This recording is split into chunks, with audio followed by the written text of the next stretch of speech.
ጃኒን ህይወት ላለመበጥበጥ ሪሌሽንሺፕ ላለመበጥበጥ ዝም ብዬ ነበረ። ብዙ ነገር ዝም ብዬ ተቀብዬ ነበር። አሁን ግን እያንዳንዷን ነገር በማስረጃ ያሰማችኋለሁ። ይሄ ጎንደር ሆና ደውላ ያወራች ነው። ስሙትና ቀጥላለሁ።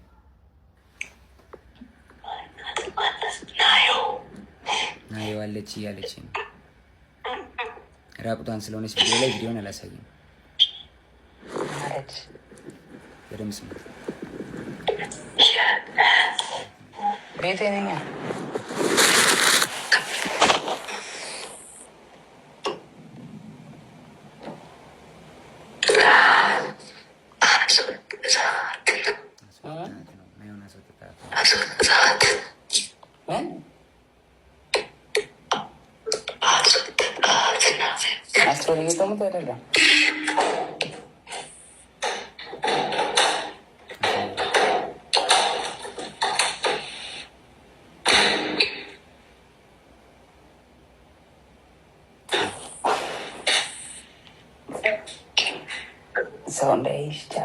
ስታሳይ ኖረን ማንም የለም ብቻ ነው።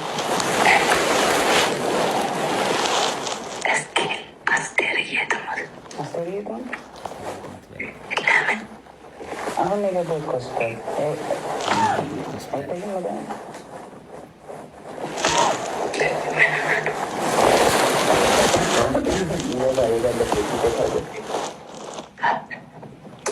ወባ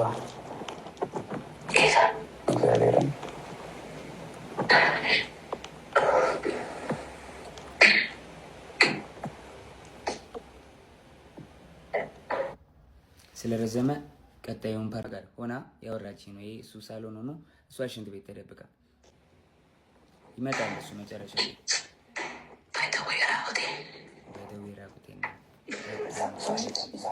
ሰው እንዳይመጣብኝ ስለማልኳት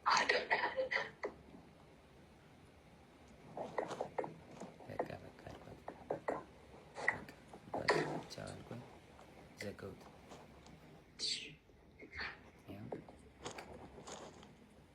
ተዘጋ ስልኩ ጋይስ። እና እውነታው ይሄ ነው። ከዚህም በኋላ እንግዲህ እዛ ይበጠበጣል። ጎንደር ላይ ቲንክ እየሰማት ነበር። እሱ ተበጠበጠ፣ ተደወለልኝ እኔ ጋር። ከዛ በኋላ ኤልሻዴ ደውላ ጆ ለምን ደወልክ? እየደወለልኝ ነው አለች። ጃኒ አለች። እኔ አልደወልኩም ኤልሹዬ፣ ሁሉም ነገር ደግሞ ስልኬ ላይ ያለ ሪከርድ ማለት አሳይሻለሁ አልኳት። እሺ ይቅርታ አለችኝ ኤልሻዴ። ከዛ ሳስበው እኔ አልደወልኩም ካልኩኝ እሷ ደውላ ከሆነ ትበጠበጣለች። ሪሌሽንሺፑ እንዲበጠበጥ እንዲለያዩ አልፈልግም። እኔ ደግሞ ቢኮዝ የጀመርኩት የራሴ ህይወት አለ፣ ድጋሚ መበጥበጥ አልፈልግም። ልጅ አለኝ፣ አዲስ ህይወት አለኝ። እኔ ህይወቴ መቀጠል እፈልጋለሁ። የሰው ላይፍ መበጥበጥ አልፈልግም። ከዛ ደወለች።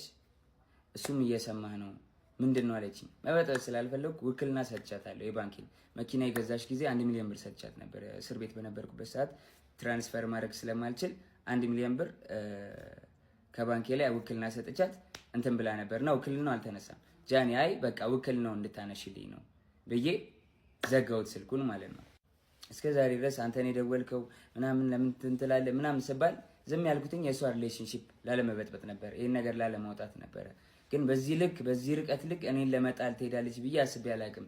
ሜቢ ፎሎወሯ ስለ ያኛው ስለተዘጋ ይሄኛውን ፎሎ ለማስደረግ ሊሆን ይችላል። ግን በዚህ ልክ እኔን አታክ ለማድረግ መሄድ የለብሽም።